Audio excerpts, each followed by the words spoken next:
It is the most legendary war in history. 1,000 ships to be launched for the sake of one woman. It begins with a beauty contest. Warriors, chariots, and horses. And ends with a giant horse unleashing destruction and annihilation. Whole walls fell over. A tale so powerful, it inspires 3,000 years of myth and legend. He was willing to sacrifice his own daughter.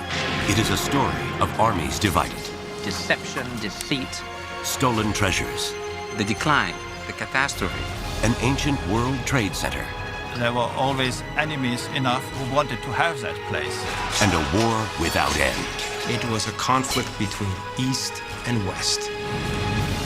Now, archaeologists, literary detectives, and military analysts are uncovering evidence that the mythological city, destroyed by beauty and vengeance, may be real.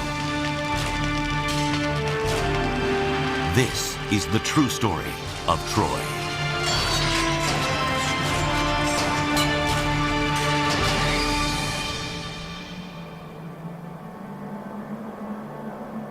This is the cradle of Western civilization. Mainland Greece on the west and Asia Minor on the east, and dozens of islands in between. The Aegean Sea links the inhabitants of this region, seafaring adventurers and their legends of gods and heroes. For thousands of years, fortune seekers and archaeologists have been searching these shores for evidence of the Trojan War. And now, some say they have found it. Today, not far off the pristine coast of the Aegean Sea, in what is now the modern country of Turkey, an international team is excavating what they believe to be the site of legendary Troy.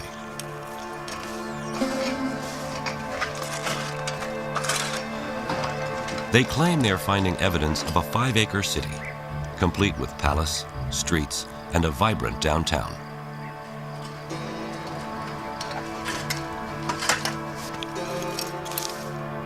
Outside the walls, they say they have evidence of a lower city. Ancient suburbs surrounded by a defensive moat built to prevent attacks by chariots, the ancient world's weapon of mass destruction. Manfred Korfmann has been the director of the excavation since 1988. If you look around in this area, you see nothing.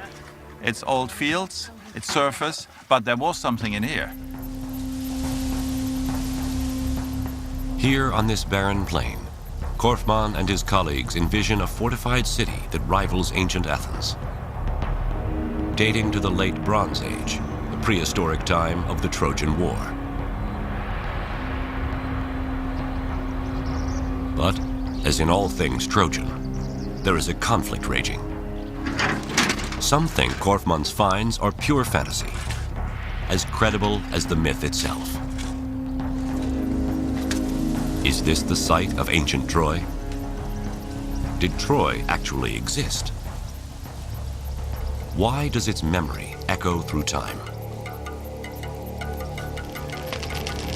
I think the Trojan War is the original source of so many of our cultural expectations of soldiers, of literature, of human behavior, of the interplay between the divine and the mundane.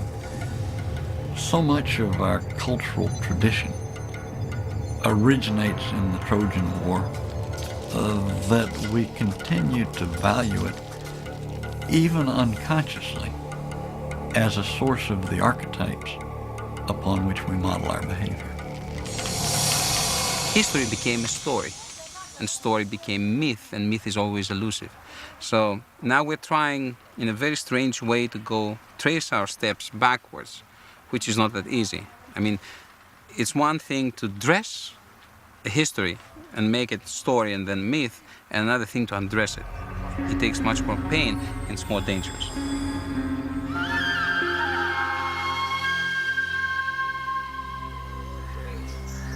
Although today some scholars have reservations about the existence of Troy, historians of the ancient world never doubted the Trojan War was history. Herodotus, Thucydides, and most other major figures of the Greek and Roman world assumed that the Trojan War was a historical fact. Here, on a beach not unlike that of Troy, classics professor Robert Garland recounts the tale. Well, it all began with the gods, as things of great moment tended to in the ancient world, and it began with the wedding of Peleus and Thetis, destined incidentally to be the parents of Achilles, the greatest of the Greek warriors at Troy. And they invited all the celebrities of the ancient world, all the gods, all the goddesses, except one. They didn't think it was a very good idea to invite Discord. Discord shows up anyway. She offers a golden apple inscribed with the words, "For the fairest." 3 goddesses, Hera, Athena, and Aphrodite, claim the apple and ask Zeus to be the judge. He wisely declines and instead appoints Paris, the handsome prince of Troy. And as often happens, each of the contestants offered a bribe. The one he gave the prize to, Aphrodite, offered him the bribe of the most beautiful woman in the world. But there was one problem. That woman was married. She was Helen, married to Menelaus, king of Sparta.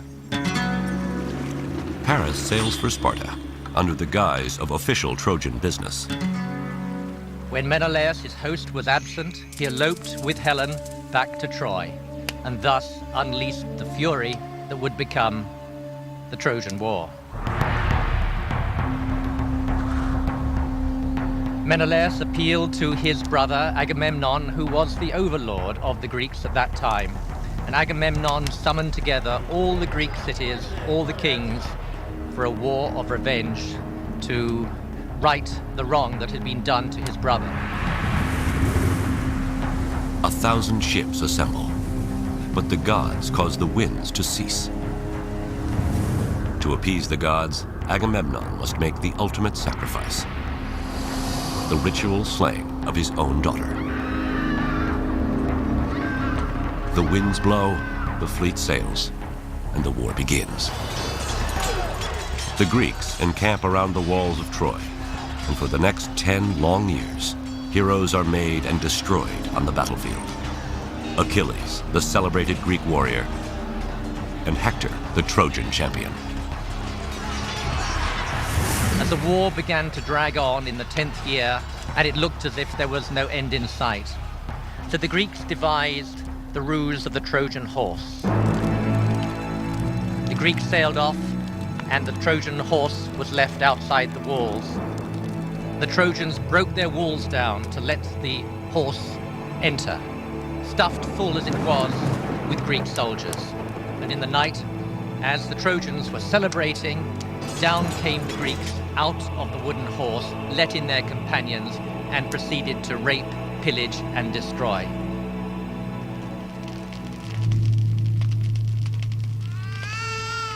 Many acts of vandalism were committed in that time. Priam was slaughtered at his own altar. Cassandra was raped.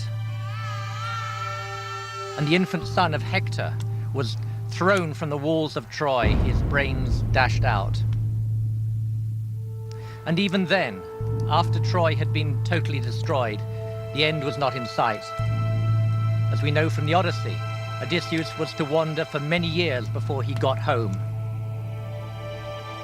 Agamemnon returned to domestic turmoil. His wife, Clytemnestra, had been having an affair with her lover, and with him plotted the death of Agamemnon.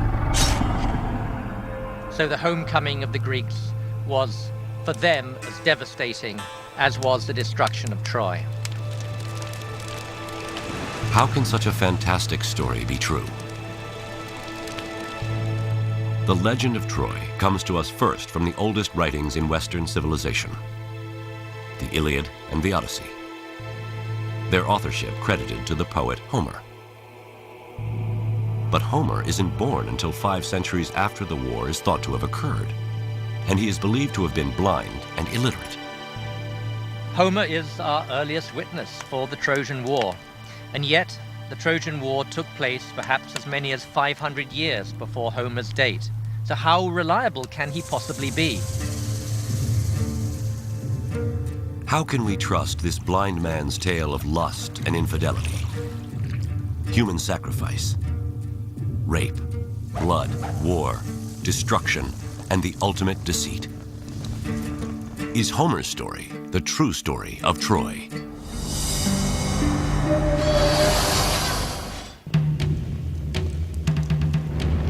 It's the most legendary war in history.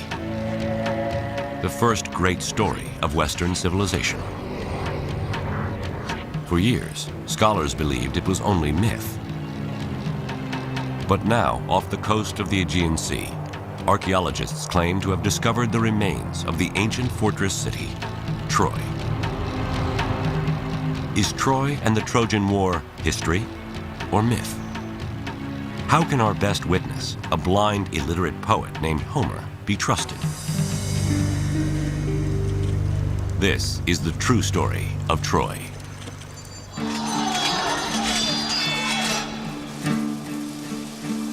Like Troy, what is known of Homer is a mixture of history and myth. Although he is credited as the author of Western civilization's first works of literature, the Iliad and the Odyssey, very little evidence of Homer exists. Some scholars estimate that he lived around 750 BC, and that the father of Greek literature was from a place not far from Troy. We think that he came from a region probably fairly close to Troy, perhaps from the city of Smyrna or from the island of Chios, but even this is doubtful. There's a strong tradition that he was blind, but other than that, virtually nothing can be said with any certainty about him. Two of the greatest mysteries about Homer concern how someone who lived 500 years after the Trojan War can recall such graphic details of battle and bloodshed. And how could one person, before the invention of Greek writing, remember more than 16,000 lines from the Iliad and 12,000 lines from the Odyssey? One possible answer is that Homer is a descendant of a lineage of singer-storytellers. If this is true, it means that the Iliad and Odyssey were not written by a Homer, but were passed down by many Homers. It's perfectly plausible that singers immediately began to sing about this famous conflict, that it was passed on from one generation to the next, not with any attention to historical accuracy, in which no one had any interest. All the details and all the fancy stuff, and the woman running away, and Achilles and Hector, and the Trojan horse, all this stuff was generated by singers over the ages. Their contributions to the story were inherited by Homer, and he added his own twist to it. But if Homer is the last in a lineage of oral poets, how does the story of Troy transform from a memorized song to the first written story of Western civilization? In the 1930s, an American scholar by the name of Milman Parry, equipped with some of the first portable sound recording devices, discovers a way to return to a time when all of history was a song. Parry treks to Old World Balkan villages in Serbia and discovers singers who, just like Homer, sing epic songs of ancient battles and heroes.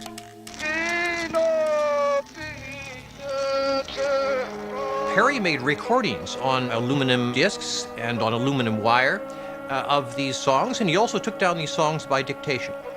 Parry discovered a very interesting thing, that when you write down an oral poem, it tends to get much longer than when you just sing it in a public performance. For over a year, Parry investigates the oral tradition, transcribing and recording many songs, some as long as Homer's.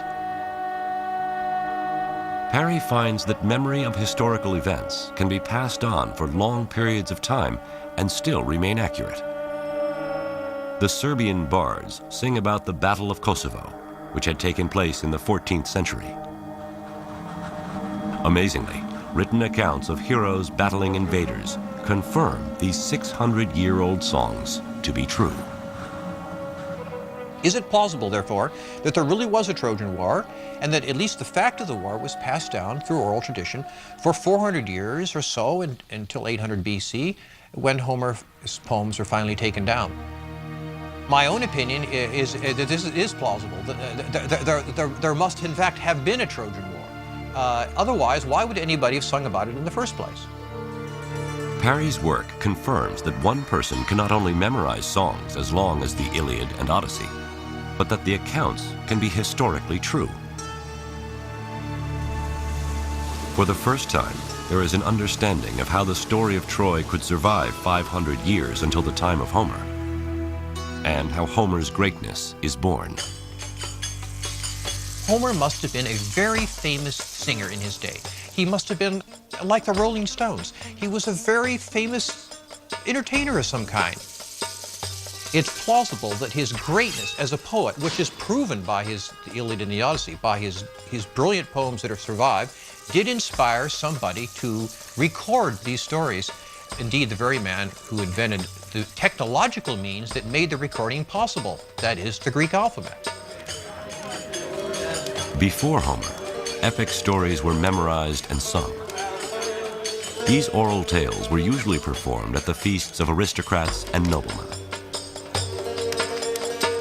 But Homer's story of Troy was so powerful that someone wanted a way to record the words and teach them to others.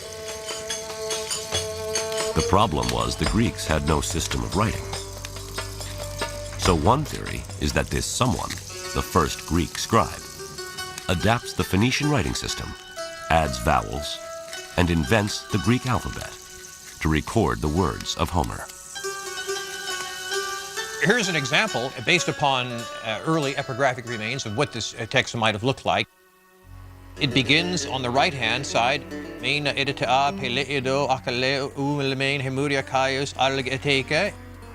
back and forth, as the ox turns, the Greeks said, comparing this style of writing to the plowing of a field where you plow up one end and back the other and then back again.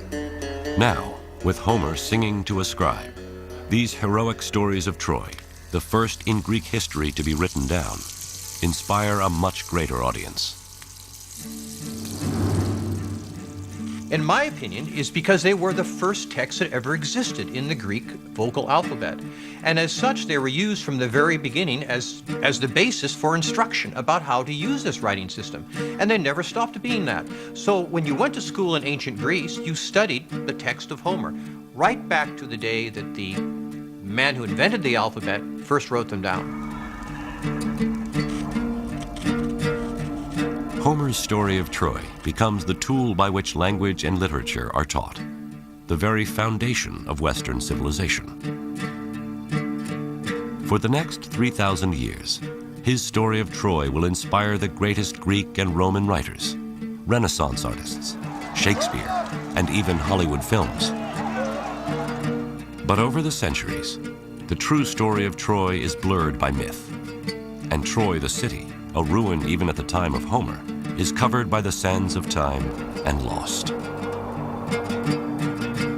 Then, in the 19th century, inspired by Homer's account of battle, blood, lust, and deceit, a rich adventurer goes in search of the treasures and the true story of Troy.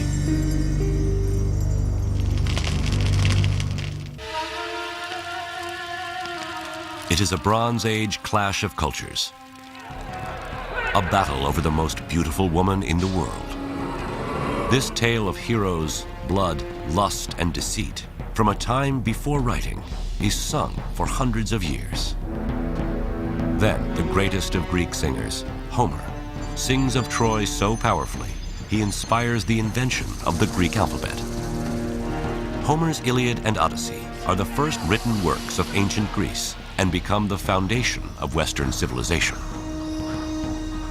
But over time, the story of Troy is obscured by myth, and the city is lost. Now, can Homer's Iliad and Odyssey lead explorers to the treasures of this legendary city and rediscover the true story of Troy?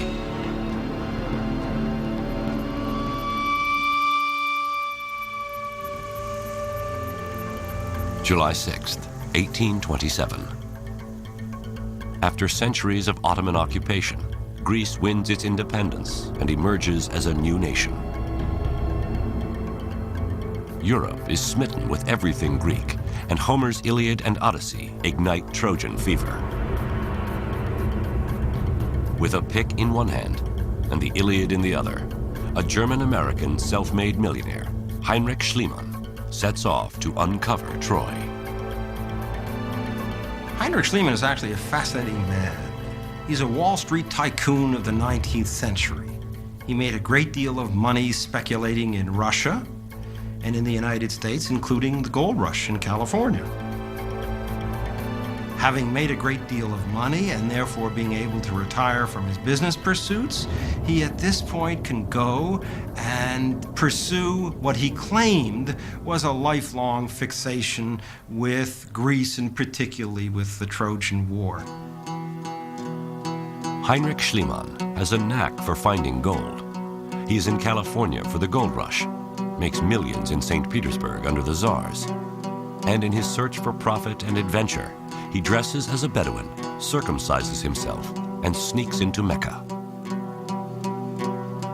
In 1868, he moves to Athens and launches a campaign throughout the Aegean in search of the legends of Homer and ultimately Troy. Schliemann was not an archaeologist, but he had a sacred faith in Homer. I mean, Homer was his Bible. And this led him to discover things which nobody else had thought of discovering, of looking for, let's say. Schliemann sets out to look for a place that matches the landscape described by Homer in the Iliad. A vast plain where two great armies can battle, near the Aegean Sea, between the Scamander and Simois rivers. A place with high fortified walls, from which the Trojans could watch in horror as their champion Hector is dragged behind the chariot of Achilles around the city.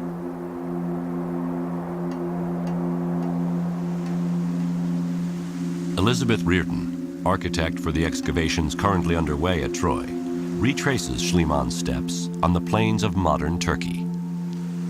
Heinrich Schliemann was convinced that Homer was writing about a place that actually existed.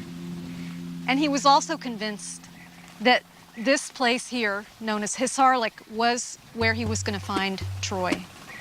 He thought that if he excavated all the way down to bedrock, whatever it was he found at the bottom had to be the Troy that Homer had written about. In 1870, Schliemann and his hundreds of workers plow through thousands of years of civilization, cutting trenches in the mound running north to south and east to west. The Trojan plain becomes littered with Schliemann's piles of what he considered rubble. He digs for years, but finds no evidence of Homer's Troy. He's getting desperate. What he really needed was a big, splashy find. The man was very lucky because at the end of his third year of excavating, he made a find that fit that bill. He was investigating this very large fortification wall when they uncovered in a small pocket a treasure trove of gold objects. This was exactly the kind of find that he needed to get attention. Golden cups and goblets, highly polished stones and precious jewels. In 1873, Schliemann smuggles the treasure out of Turkey, dresses his wife in the jewels like Helen of Troy, and with Barnum-like showmanship, claims he has uncovered King Priam's treasure. He dazzles the world with headlines. Heinrich Schliemann discovers legendary Troy. But the showman's headlines prove false. The treasure Schliemann finds dates to 2,500 years earlier than Priam and does not correspond to the time of the Trojan War. And worse, Schliemann may have stolen his discovery of Homer's Troy. Schliemann, with his interest in Homer, was not the first in this area. Frank Calvert a British expatriate, had been living in the area from 1845 onward. He grew up in this area and gradually amassed a tremendous amount of textual evidence for where Troy lay. When Schliemann arrives in Turkey, there are several sites thought to be Homer's Troy. But Frank Calvert is convinced that the land he owns, a mound named Hisarlik, is Ilium, an ancient Greco-Roman city from which Homer titles his Iliad. Schliemann seeks out Frank Calvert.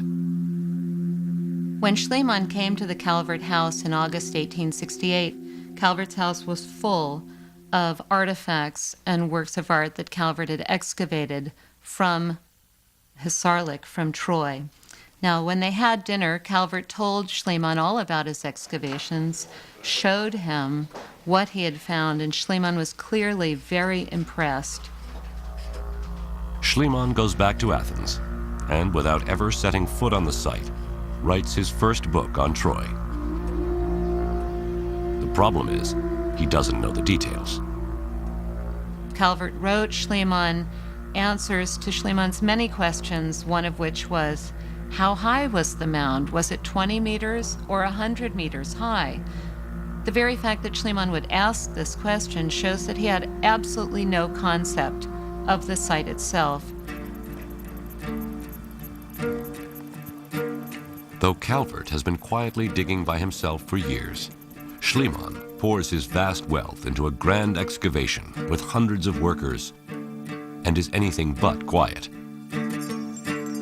Schliemann tells the world that he is the sole discoverer of Troy and literally leaves Frank Calvert in the dust.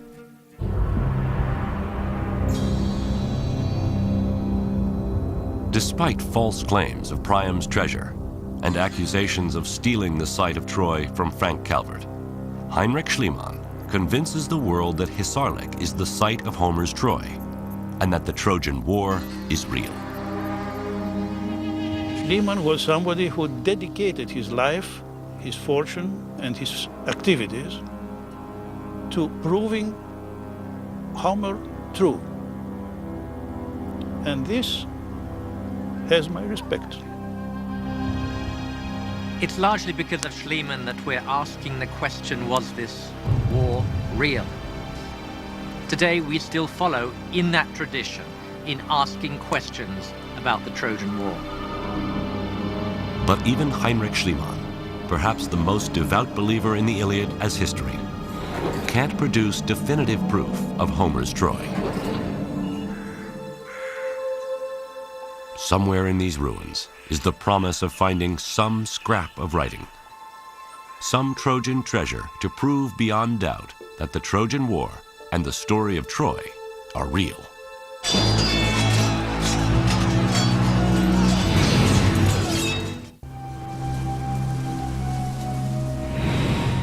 It is the most legendary war in history, fought around 1250 BC in the prehistoric Bronze Age.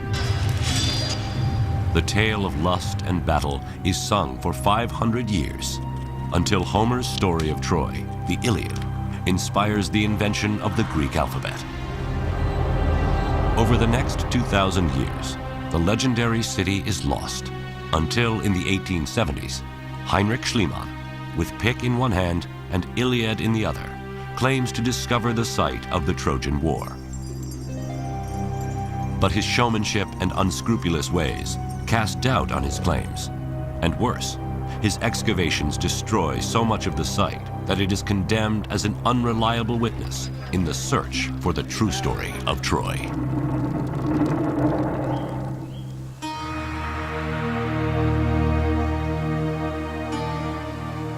How could this rock heap in present-day Turkey be Homer's Troy? Even Schliemann expressed doubts. It is all poetry, he says. Troy is a myth, and the site of Hisarlik is only a hill. In essence, he says in various writings, well, I'm very pleased at what I've done. I've discovered Troy, and so on and so forth. But I'm a little disappointed because based on what Homer says, his description of Troy, I would have thought that Troy would have been bigger.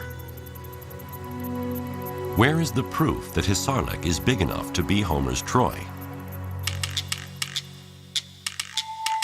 After Schliemann's death in 1890, his wife Sophie and dig director Wilhelm Dorpfeld identify the different levels of the mound at Hisarlik and number the layers according to years. They discover that Schliemann dug too far, that Priam's treasure comes from about 2500 BC, or level 2. The Trojan War is thought to have taken place at level 6 or 7, about 1250 BC. And at that layer, they find evidence of cataclysmic destruction. Is this evidence for a real Trojan War? In 1932, one of the most revered figures in archaeology, Carl Blegen of the University of Cincinnati, arrives on the scene. Blegen, having excavated on the mainland, felt that this was the time to go back to Troy to try and place Troy in the context of the larger Greek Bronze Age world. Blegen re-examines the entire site, discovers that Troy is at its height at level 6. At the layer above, level 7, he discovers a concentration of houses within the walled city that seem to indicate the population is seeking protection against a siege. But not even Blegen discovers a city as large as that described by Homer. Troy seems destined to remain a mystery. Then, in 1982, Manfred Korfmann comes to Troy. There's much skepticism in the archaeological world about his going back to Troy. Many people thought that it had already been excavated after all the 3 campaigns there, that there wouldn't be much more to discover. But Korfmann's campaign introduces 50 years of new technology to the excavation. One of his first discoveries is just south of Troy, along the Aegean. Here, his team finds over 50 cremations and burials containing Mycenaean Greek grave goods. Could this be evidence of the Greek camp and remains of Greek warriors who came to fight against Troy? Korfmann's team also discovers that the Bay of Troy is quite different from today. In fact, the water at the time of the Trojan War would have been closer to within sight of the walls of Troy. And in recent years, not far from the ancient bay, using magnetic prospecting equipment, Korfmann and his team find what at first looks like a wall about a quarter of a mile outside the citadel of Troy. But what he actually finds is the opposite of a wall. Here we do have a picture like X-ray looking into the ground and finding remains of what may have been ditches. The ditch that Korfmann unearths is cut deep into the bedrock, leading him to believe that its purpose is most likely defensive. The archaeologists were able to verify a Troy 6 date for the date when this ditch had been constructed. Troy 6 represents the time of the Trojan War. And there are many similarities between this defensive ditch and one Homer describes in the Iliad. If you look at his description of the fortification ditch that's dug around the Greek camp, and then you look at the fortification ditch that we found, certainly that's a striking similarity between the two. It's actually quite likely that this is the site that Homer had in mind when he put down the story of the Iliad and the Odyssey. Over the years, Korfmann and his team discover religious totems for worship of Trojan gods, spindle whorls for weaving the fine fabrics traded by Troy through the ancient world, enemy spear tips and arrowheads embedded in the walls of Troy, coins from the time of Alexander the Great, and a bust of Roman Emperor Augustus, who traces his lineage back to Troy. But despite the incredible finds, one find continues to elude Korfmann, just as it had everyone back to Schliemann. Where is evidence of the huge city described by Homer? One of the more important things we want to know about Troy is how large the settlement was in different points in time, at different periods, and how it grew, how it shrank, and if there were different activities going on in different areas or parts of the settlement. We can't answer this by excavation alone. To discover the elusive vastness of the city described by Homer, Korfmann's team employs a technique that more resembles farming than archaeology. It's called site survey. Every 20 meters, we remove the vegetation to get conditions similar to a freshly plowed field. We collect everything we find there. Pottery, tile fragments, whatever is lying around. Thus get an idea about settlement size and function of different areas.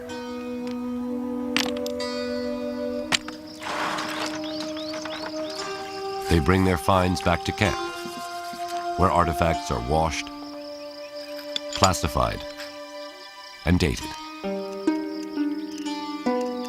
It's a lot of broken pots, representing thousands of years.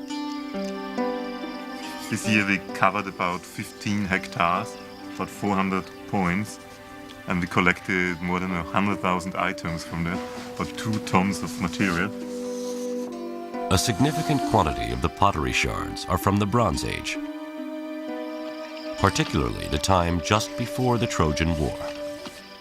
We can see how the area all the way to this ditch and in the east, and where this ditch was covered by a Bronze Age settlement. Pieces of the Trojan War age pottery extend over a quarter of a mile out from the walled city of Troy, all the way to the defensive ditch. This ditch, described by Homer as built by the Greeks to defend their ships, is more likely a ditch built by Trojans to defend Troy against the Greeks. Korfmann is confident that this area, from the ditch to the fortified walls of the citadel, is a vast lower city, more than 5 acres, that along with the temples and palaces of the citadel, comprise the glorious city that is Troy. It is a Troy large enough to match Homer's, and rich enough for the Greeks to want to conquer. We archaeologists have in Troia the proof and the hints that this place always was fortified again and again. It was always rich enough to defend itself. There were always enemies enough who wanted to have that place. For us, this is enough argument to say that there always had been war at this place. It seems clear that nearly 3,000 years after Homer, Manfred Korfmann has finally proved that Troy is real. But now, where is the evidence of the Trojan War? What was it really fought over? Are we to believe Homer's claim that a woman, even the most beautiful woman in the world, could cause the destruction of Troy?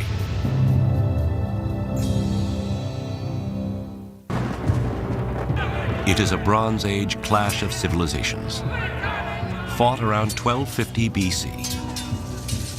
Then, 500 years later, the Greek poet Homer sings his epic story of Troy, becomes a superstar, and inspires the invention of the Greek alphabet. Over time, Troy is lost, and its story is obscured by myth and legend. Until the 1800s, when Homer's Iliad inspires the search for this legendary city. Today, archaeologists are uncovering evidence suggesting they have discovered the site of Troy. But how can the theft of Helen, the most beautiful woman in the world, launch 1,000 ships in a fight for love and glory? Is this the true story of Troy?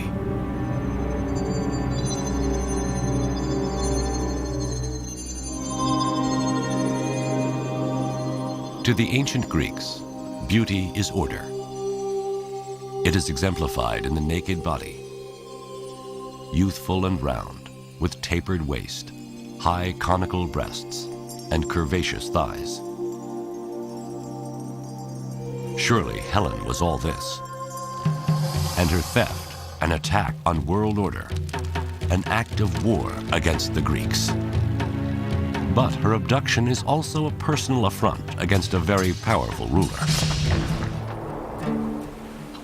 The legend of Helen being abducted and from that the war flowed is not impossible, but it's unlikely as a sole cause. Brigadier General John Brown of the U.S. Army is an expert on ancient warfare. What's more likely is that there was an opportunity waiting to happen, a war that was awaiting a cause. There was an instinct for expansion on the part of the Mycenaeans that provided an underpinning that needed a triggering event.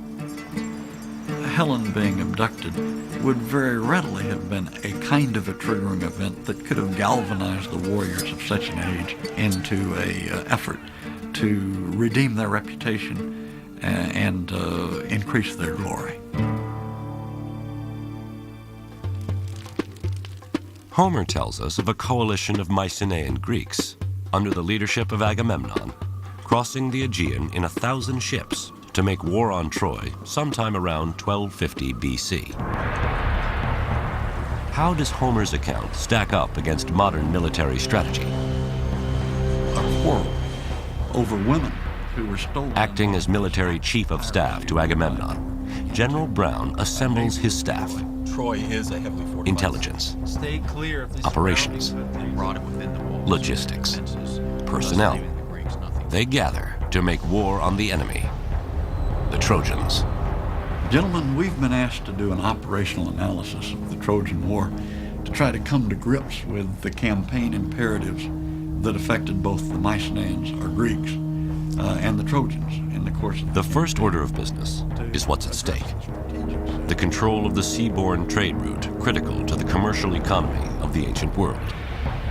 The strategic setting is dominated by the necessity of controlling trade routes.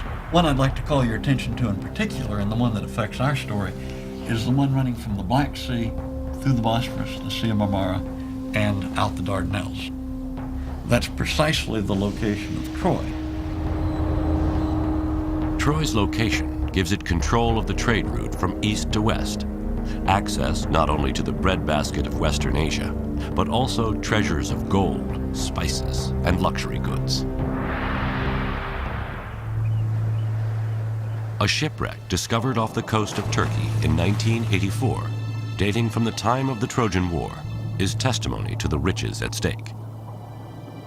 Treasures from 7 civilizations are aboard the ship. Gold medallions from Egypt, urns of oil and spices from the Far East, and oxhide-shaped ingots of tin from Central Asia, and copper from Cyprus. In fact, these metals are found in the exact proportions for making bronze. 10 parts copper, 1 part tin. Bronze is made from tin and copper. When you control your access to those materials, you're controlling the industrial materials of the Bronze Age. Controlling bronze production in the Bronze Age is like controlling oil in the Oil Age. If the Greeks want to become an empire, they'll need to capture Troy. But how? If you turn from that strategic setting to the operational level, they had no choice. Again, Brigadier General John Brown and his staff apply modern military planning to the ancient battles of the Trojan War. From a personnel point of view, what would you tell me about the layout if this represents the Mycenaean capability and this area right here, Troy? Troy's population did not compare in military manpower to the Greek state allies against it. The Greeks assemble a coalition army to outnumber the Trojans 5-1. They'll need that overwhelming force to ensure a quick, decisive victory. And to deliver that force, Homer says the Greeks sailed to Troy on 1,000 black-bowed ships. Is there anything we should know from an intelligence point of view? Well, a couple things I'd like to point out, sir. First, as you know, Troy is a heavily fortified city. It's got a strong and a high wall. If we allow them to get behind that wall, that means we're going to have to lay siege to them. Also, they have a series of potential allies that if we alienate them, could come down on the side of the Trojan.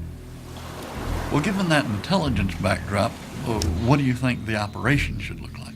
The Greeks should land directly before Troy and either defeat them on the battlefield in open combat with our overwhelming force or starve them out of their walled city. Overwhelming force delivered directly to the shores of Troy on 1,000 ships. The Greeks are poised to recapture Helen, restore their honor, and gain power and wealth by controlling the most important trade route of the Bronze Age. It's a simple enough plan.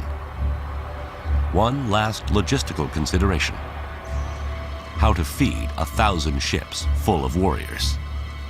What's your thoughts there, logistician? The Trojans would have gathered all the local food and water that was available and pulled it within the walls of their defenses for their own use and as a means of denying it to the use of the Greeks. The Greek army, therefore, would have to go further and further afield to gather those supplies of food and water that they were going to need to subsist on. And the primary risk there is that they would alienate those local populations that heretofore had not been engaged in the conflict but would now be inclined to come in on the side of the Trojans. Well, it's an interesting point you make, John, because it looks like the Greeks were divided between what they should do in order to win most easily and what they had to do in order to survive as an army. They had no choice except to support themselves off the land by foraging and by raiding. And it is precisely the result of one of those raids that starts Homer's Iliad. Agamemnon and Achilles fight over a woman that Achilles captures during a raid. Agamemnon pulls rank and claims Achilles' war prize for himself. Achilles rages, reaches for his sword. Professor of Classics Robert Garland reads from the Iliad.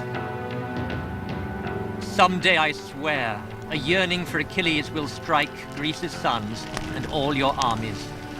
But then, Agamemnon, harried as you will be, nothing you do can save you, not when your hordes of fighters drop and die, cut down by the hands of man-killing Hector. Then you will tear your heart out desperate, raging that you disgraced the best of the Greeks. Achilles withdraws himself and his troops from battle, and the raids the Greeks conduct drive the neighboring population into an alliance with the Trojans. The Greeks lose their advantage of overwhelming force, and the war drags on for 10 long years with no clear victor. I think from the point where Homer begins the Iliad, where there is a quarrel between Agamemnon and Achilles, his most important warrior, it's clear that this is not altogether a coalition of the willing that he has brought to Troy. The trouble for this coalition of the unwilling starts 10 years earlier back on mainland Greece, where Agamemnon plots a course of revenge and plunder. There, he will be forced to make the ultimate sacrifice, the ritual murder of his own daughter. Troy, a Bronze Age World Trade Center. Sung about by Homer, his Iliad and Odyssey become the first literary works of Western civilization. But is the mythological city real? Archaeologists now seem certain they have discovered the legendary lost city. But what evidence do we have of the enemies of Troy? the Bronze Age Greeks, and Homer's King of Kings, Agamemnon. How does Agamemnon forge a coalition of Greek warlords to wage a war of revenge and plunder? This is the true story of Troy.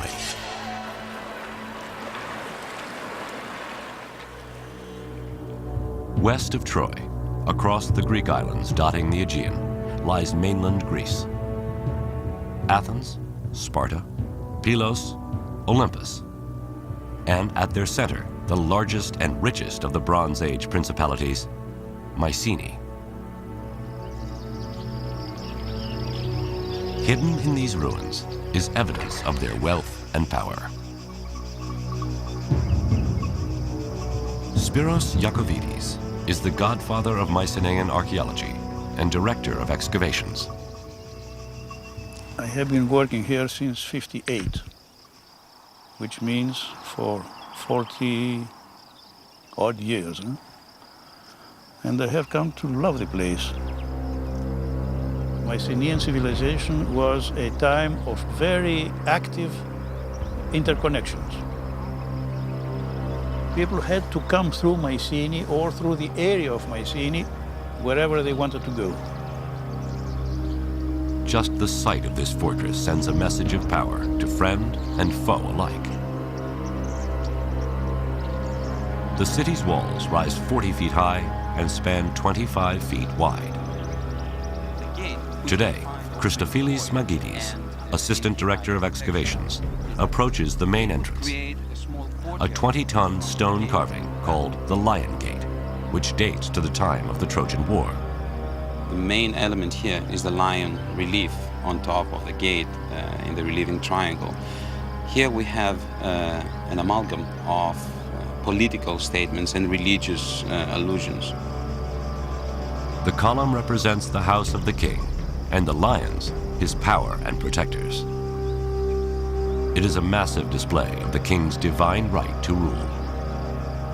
It's a very strong statement for the incomer at the first moment he enters the citadel.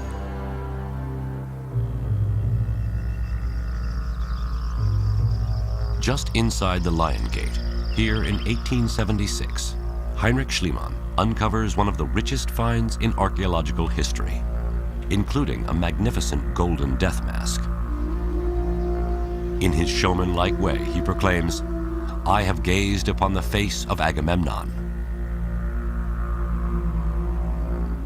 High atop the citadel, archaeologists uncover remains of a palace much like one described by Homer. Inside, they discover a treasure trove of opulent relics and murals, glorifying Mycenaean war and conquest. We have scenes, beautiful scenes of a besieged city with tall buildings and women looking out of the windows, warriors, chariots, and horses. One cannot but think that these scenes reflect, or at least echo in some way, all the adventures of the Mycenaeans in southwest and northwest Asia Minor. On the terrace of the palace, overlooking the rich valley and beyond to the Aegean, perhaps dreaming of conquering Troy, kings like Agamemnon would feast with fellow warlords. Homer describes such a feast that takes place across the Peloponnesian Peninsula in Pylos, in the kingdom of wise old King Nestor, another hero of the Trojan War. Here, in 1996, in the basement of a regional museum, archaeologist Sharon Stocker finds boxes of burnt animal bones. Stored there by the famous archaeologist Carl Blagan more than 50 years ago and labeled table scraps. Stocker finds something peculiar about them. What we have represented here are bones from the thighs and the mandibles of bulls, male cattle, and probably about 10 individuals are represented. The meat from 10 cattle can feed 6,000 people. And the fact that the remains are specific body parts, and all from male bulls, makes Stocker and archaeologist Jack Davis suspect they have something more than table scraps. It was here that he found the objects that we've been most interested in. Yes. That is, in this corner, more or less, must have been the gigantic heap of animal bones. Clearly, the bones represent the animals eaten at the feast. A little bit closer to the wall in here had to be the spearhead. The spearhead is likely to be the butchering tool. And then I think off here must have been the pile of little kielikas, the miniature drinking cups. In Blegen's 1950s excavation, thousands of kielikis were discovered in every corner and corridor of Nestor's palace, representing thousands of guests drinking. All of these objects were grouped in close proximity here, one to another. But they also find one more piece of evidence. Written in a primitive script known as Linear B, translated in the 1950s, the tablet reveals another purpose for the feast. So it's about here that the tablet was found that proves that sacrifices were in the process of being made in honor of the god Poseidon. Piecing together the evidence, Stocker and Davis paint a clear picture of feasting in the Bronze Age. Okay, so Sherry, if we were coming here to a feast, this must be where we get our first glimpse of the actual banqueting area. Then the guests, as Homer says, ate well, and no man's hunger lacked a share of the banquet. The young men brimmed the mixing bowls with wine and poured rounds for all. And they would have seen the power of the kings displayed there on the walls above them as they were participating in the feast, as a kind of reminder of what the Mycenaeans were capable of doing. Yes. By providing this feast and sacrifice, the king presents himself as the messenger to the gods, and his call to war as divine destiny. Surely the feast in this setting is a persuasive weapon for a king luring warriors to join him in a battle against the Trojans. But as a final appeasement to the gods, King Agamemnon must make the ultimate sacrifice: the ritual murder of his own daughter.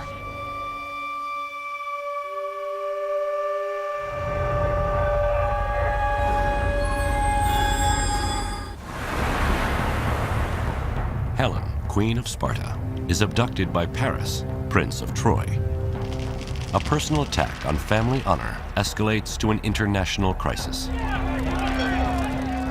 With enticements of wealth and power, King Agamemnon forges an unwilling coalition of Mycenaean Greek warlords to do battle with the Trojans. But now, the gods and his warriors demand from him the ultimate sacrifice: the ritual murder of his own daughter. This is the true story of Troy.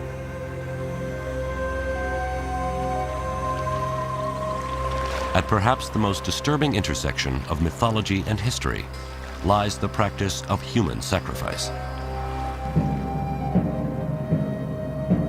How can an act considered the ultimate sacrilege in the modern world be so prevalent to the ancients? Classics professor Robert Garland on a beach not unlike that of Troy. Human sacrifice is committed by Agamemnon. Achilles, we are told, slaughters 12 Trojan youths to appease the spirit of his friend Patroclus. And at the end of the war, Polyxena is sacrificed at the grave of Achilles.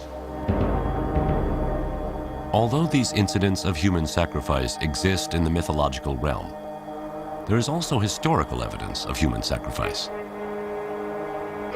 From Egypt to Babylon, slave and prisoner sacrifice is widespread during the Bronze Age, often used as a public display of the king's power.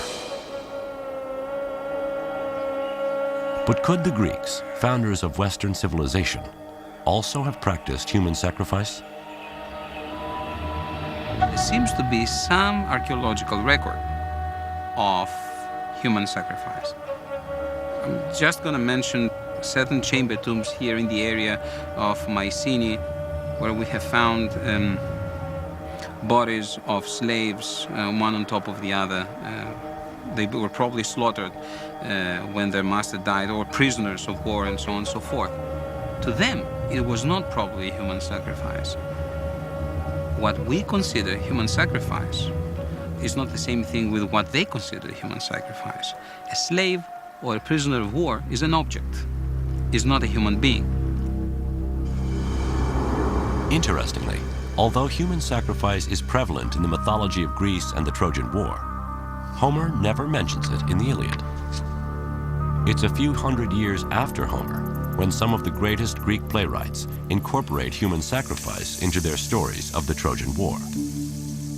One reason may have been as a storytelling device to entertain their audiences. It's often true that forms of religious behavior that were once sacrosanct and received great veneration later on become the subject for horror and a way of getting a chill, really, out of the audience. So in the story of the Trojan War, Agamemnon succeeds at assembling a coalition of Mycenaean warriors. But as they ready to set sail for Troy, the winds blow against them. The oracle tells Agamemnon, for favorable winds, he must sacrifice his daughter, Iphigenia. He did so by summoning her to Aulis on the pretext that she was going to be married to Achilles. Instead, he butchered her, and in so doing, set in train a terrible set of events that would end in his own death.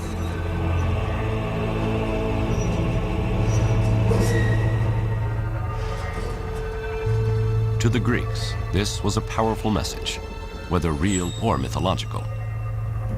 In war, a king asks his subjects to sacrifice the lives of their sons. Now the king, by offering his daughter, is making a similar sacrifice. The Greeks may see it as democratic and egalitarian. If not us, why not the king? And if not our sons, why not his daughter? To us, the idea of sacrificing Iphigenia seems horrific. But given the religion and mores of the time, the sacrifice of Iphigenia was a supreme expression of commitment on the part of Agamemnon.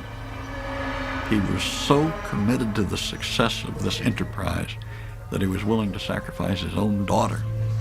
That must have had an effect upon the psyche of his soldiers, because they recognized how dedicated he was and how much he expected of them.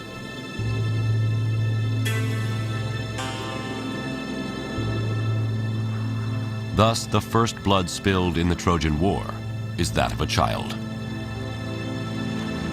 Ultimately, Agamemnon will pay for her death with his life. But for now, a forceful wind blows the Greek war fleet east to Troy. What the Greeks didn't know is the resistance they were about to meet at the hands of man-killing Hector and his army of Trojans.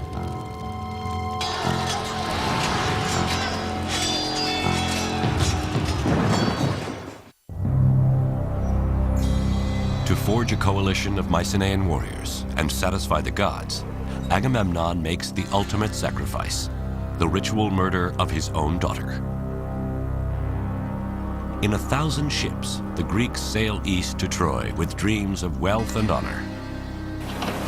But their overwhelming force is negated by the fierce Trojans and their powerful allies. They fight to a standstill for 10 long years.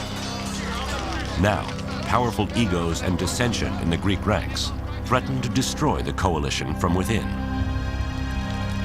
This is the true story of Troy. It is an epic clash of civilizations, a defining moment in prehistory to which, once again, Homer may be our best witness.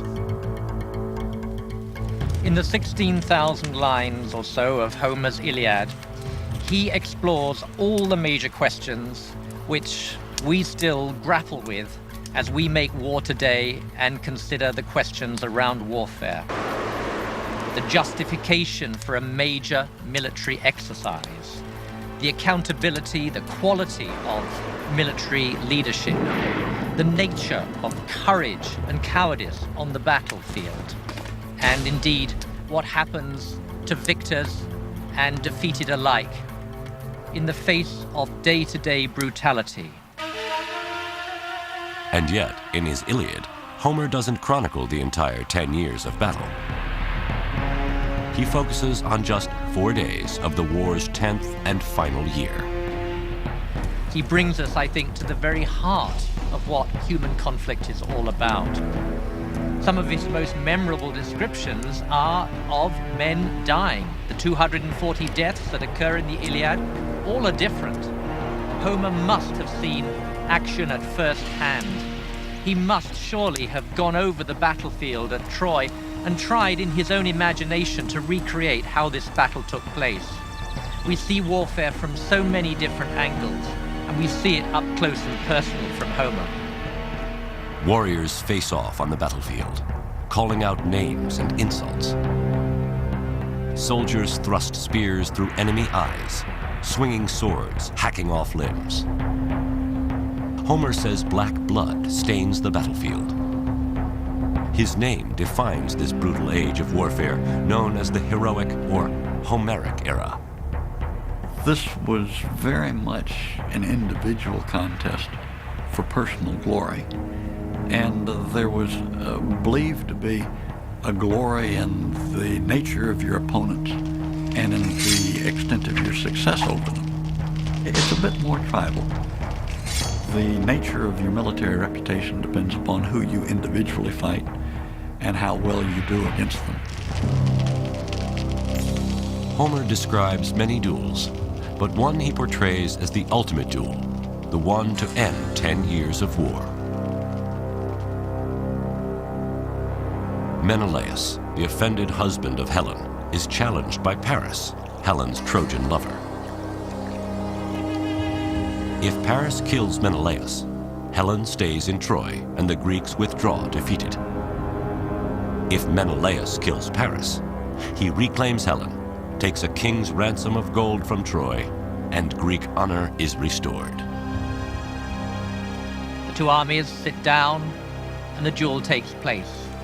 This is sanity, Homer is saying. This is how it should be. But it's not how it goes. Menelaus and Paris cross swords, risking life and honor to end a decade of conflict.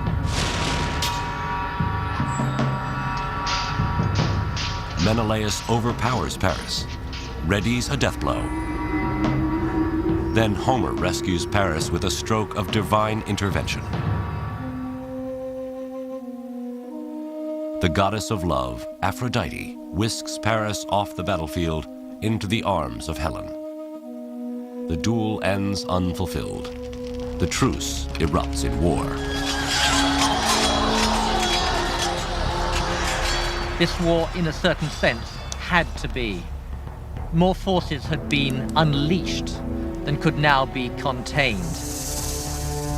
But at that short, brief moment of time, Homer seems to be saying, this is how conflict should be resolved between the only interested parties. Though ending a war with a duel between two leaders may be wishful fantasy, many of Homer's observations of battle are timelessly true. One of the underlying themes that you draw out of the Iliad and the Odyssey that remains relevant today in a military setting is that character matters. That theme remains with us. We still are very concerned for the character of our officers and our soldiers. Modern armies can learn from the soldiers of the Trojan War. But the greatest of the Greek warriors, Achilles, might not last long in today's army. In front of other warlords, Achilles threatens and insults Agamemnon, his commanding officer. What a worthless, burnt-out coward I'd be called if I would submit to you and all your orders. Whatever you blurt out, fling them at others. Don't give me commands. Never again, I trust, will Achilles yield to you. To Homer's audience, Achilles' rage against Agamemnon reflects a conflicted hero defending his honor. But today, his insults would be court-martialed as insubordination. Achilles was preoccupied with his reputation and his personal standing amongst the Greeks. The absolute opposite of a team player. Odysseus is of course, a different character, and again, he's yet another expression of the fact that character matters. He is wily. He's compared to a fox. Even today, we compare some of our most capable military figures to foxes. The swamp fox, Francis Marion of the American Revolution, and General Franks of the war in Iraq are among some with reputations of cunning like a fox. But Homer highlights another key quality of leadership by demonstrating the opposite. Never once did you arm with the troops and go to battle. You lacked the courage. King who devours his people. Unlike an ideal general like George Washington, who leads his troops by example, Agamemnon is accused of hanging out in the back while others fight and die. Agamemnon is arrogant, overweening, very much given to advance his own personal agenda, and inclined in the mind of others to take advantage of his position for his personal gain rather than to be a servant of the rest. Ironically, the soldier who is idealized by Homer is Hector, who fights for Troy. He has the character of the model soldier and citizen. Hector is more inclined to set the welfare of his people and his city above his own reputation and his own survival. And ultimately, he faced down Achilles even though he knew that the odds were against him and that his time was up. The battle between the two greatest heroes, Greek Achilles and Trojan Hector, is the climax of the Iliad and Homer's story of Troy. When Hector takes leave of his wife and child on his way to battle, Homer foreshadows the end of the war and tilts the sympathies of his audience in favor of the Trojans. Hector envisages that Andromache will be a widow and that his son Astyanax will be an orphan. And like any true husband there, he says, I care for you more than I do for my countrymen. It's your fate that really matters to me. Homer portrays Hector as a family man. While the Greeks are fighting for revenge and greed, Hector is fighting to defend his wife, his child, and his home. The Trojans, in a sense, are us, and it is through their eyes, very largely, through the eyes of men like Hector, that we read the events that are going to be so shattering.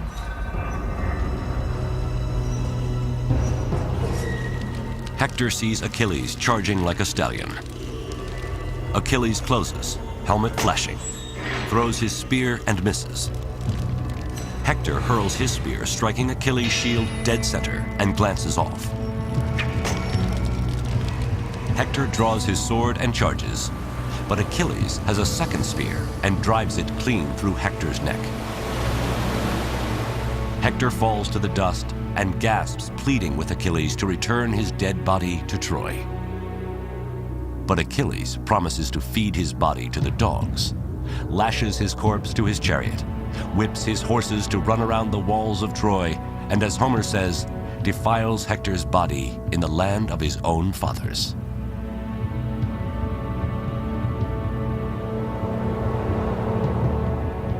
And in the last great scene of Homer's poem, King Priam comes to beg for the mutilated body of Hector, his son.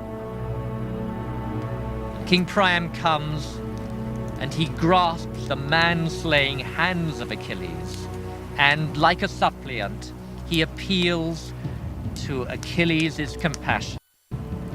And Achilles yields, and the two men collapse together in an acknowledgement of their human identity. They're no longer Greek and Trojan. They're no longer deadly enemies. Instead, they are like father and son. It is here where Homer reveals his subversive mission.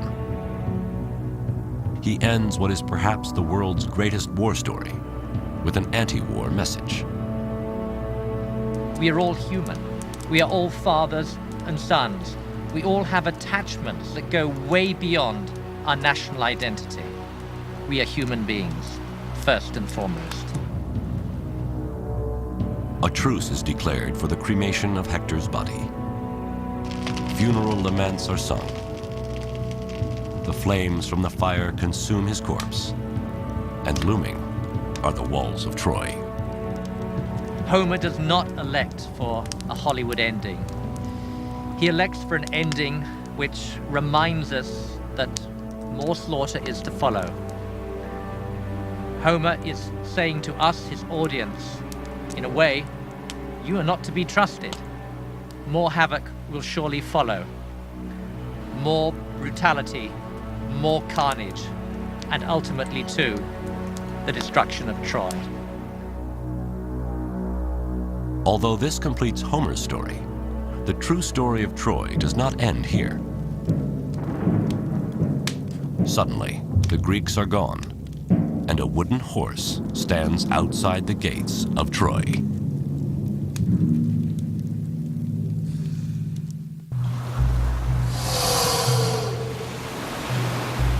The greatest Trojan hero, Hector, is dead. Killed in battle by the Greek hero Achilles. After defiling Hector's body, Achilles agrees to surrender Hector's corpse to the Trojans. An uneasy truce is called as Hector is cremated before the walls of Troy. But when dawn breaks and the Trojans brace for another Greek attack, they discover their enemy is gone and a wooden horse stands outside the city gates. This is the true story of Troy. The most famous symbol of Troy, the Trojan horse, comes to us from legends other than Homer's Iliad. The legend tells us that this was a war that was not won by uncommon acts of valor, by steadfastness and military discipline, all the qualities that we might expect. On the contrary, it was won by a devastating ruse. It was won by deception, deceit, and conspiracy, and all the things that we might consider to be dishonorable in the conduct of warfare. Everyone knows the story. After 10 years of battle, the Greeks and Trojans fight to a standstill. Then Odysseus comes up with a plan. The Greeks build a giant wooden horse, leave it as an offering to the Trojans, and then sail away. Some Trojans are skeptical. Laocoon warns, beware of Greeks bearing gifts. But myth says he and his sons are silenced by serpents that drag them into the sea. The Trojans desperately want to believe that the horse is a peace offering. And the Trojans broke their walls down to let the horse enter, stuffed full as it was with Greek soldiers.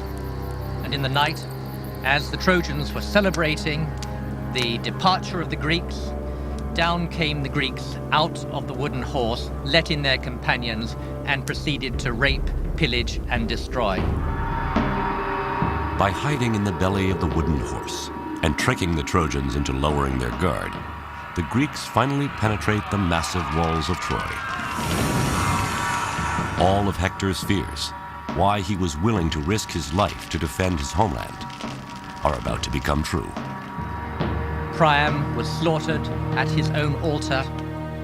Cassandra was raped. and the infant son of Hector was thrown from the walls of Troy, his brains dashed out. With Hector's mother and father hacked to pieces, his sister sacrificed, his son murdered, and his wife carried off to the bed of a conquering Greek, his family's seed is wiped from the earth forever.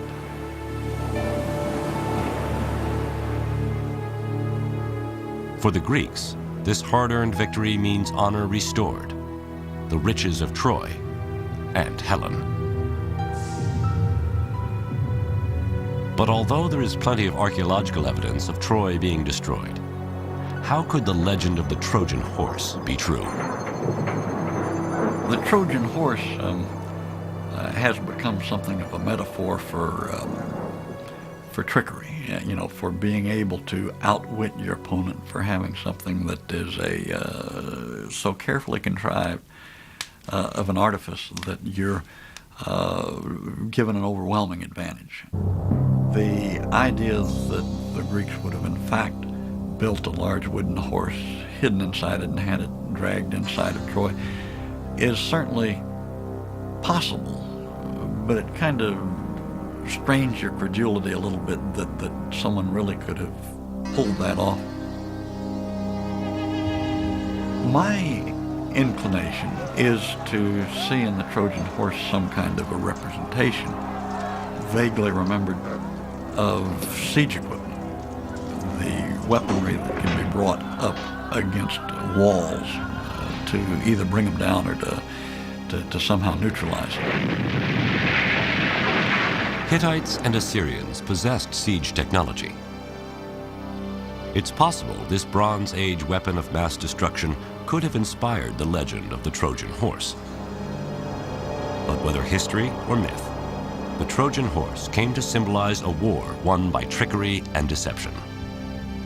What the legend seems to be telling us is that even though this war was fought for a just cause of sorts, and even though in the end right won, in the sense that the Greeks were victors, nonetheless, that victory was at such cost that it put into question the whole validity of the war itself.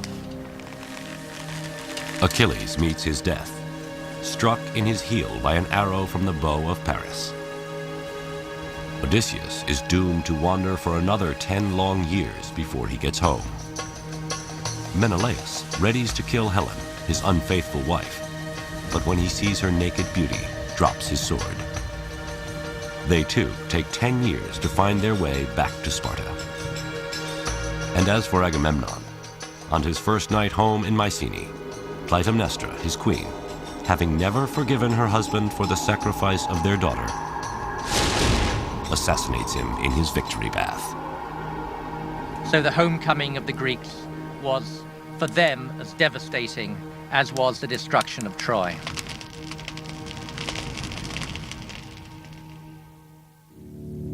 In fact, history tells us in the wake of the Trojan War, not only do the Mycenaean kingdoms collapse, but the entire Bronze Age comes to an end. There is much speculation as to its cause: civil war, outside invaders, or a string of devastating earthquakes. Greece falls into a dark age for nearly the next 500 years, until the time of Homer. What survives through the Dark Ages is the story of Troy. If you contextualize this war and you see what comes after that, the decline, the catastrophes, the economic collapse, the Greeks never managed again for the next 400 years to come together as a nation. That was most probably the last glorious event before the disintegration, before the dissolution and the fragmentation of the Mycenaean world. And I think that's why it stayed in the memory. And as Homer sings stories of Troy, the rage of Achilles, the beauty of Helen, and the valor of Hector, his songs inspire the invention of the Greek alphabet. The Iliad and Odyssey become the foundation of Western literature, and Troy is emblazoned forever into the history of the world. The Iliad and the Odyssey had enormous impact in the Archaic period, the 7th, 6th, 5th centuries BC. And so, by extension, it's not surprising that people wanted to go to the site where that war was believed to have taken place. Then the residents realized that they need to market the city very aggressively, almost like a Disneyland of antiquity. The site of Troy rises from ruin to major tourist destination.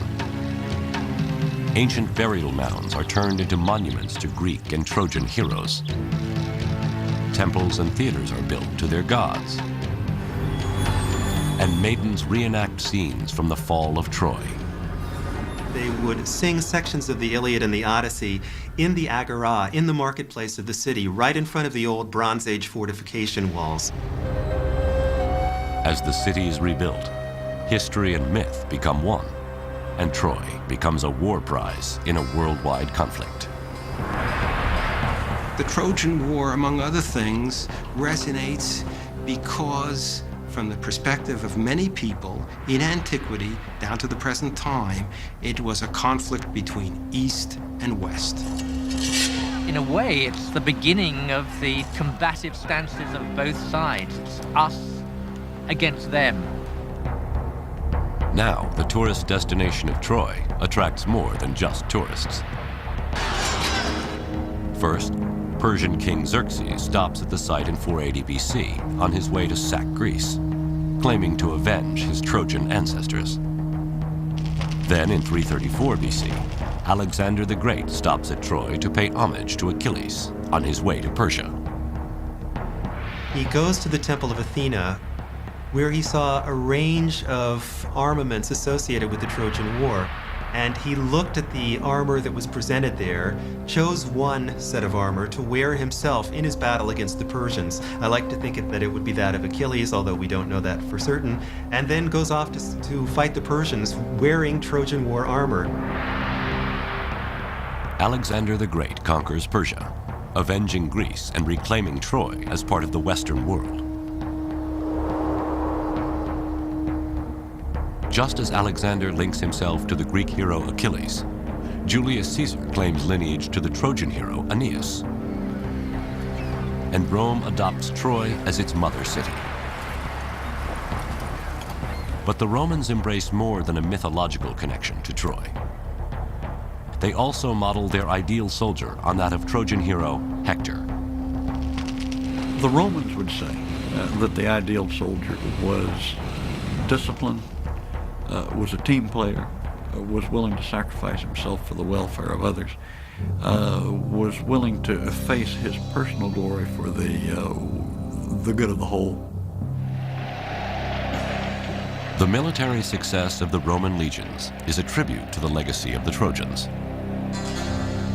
Even though the Greeks originally defeat the Trojans are avenged when Rome battles Greece.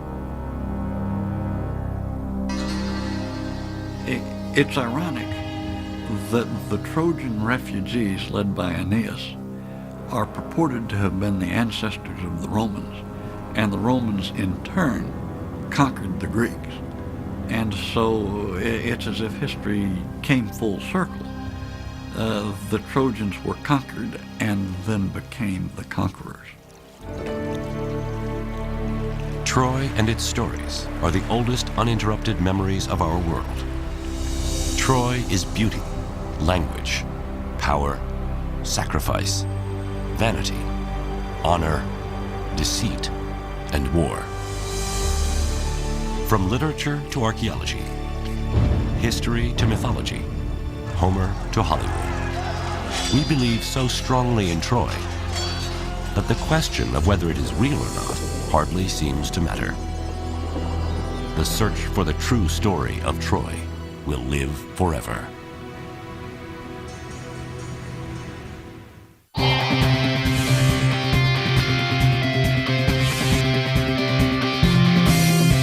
There are always going to be surprises. You don't have to speak the language to be able to interact with people. Knowing that can make you look at history in a new and exciting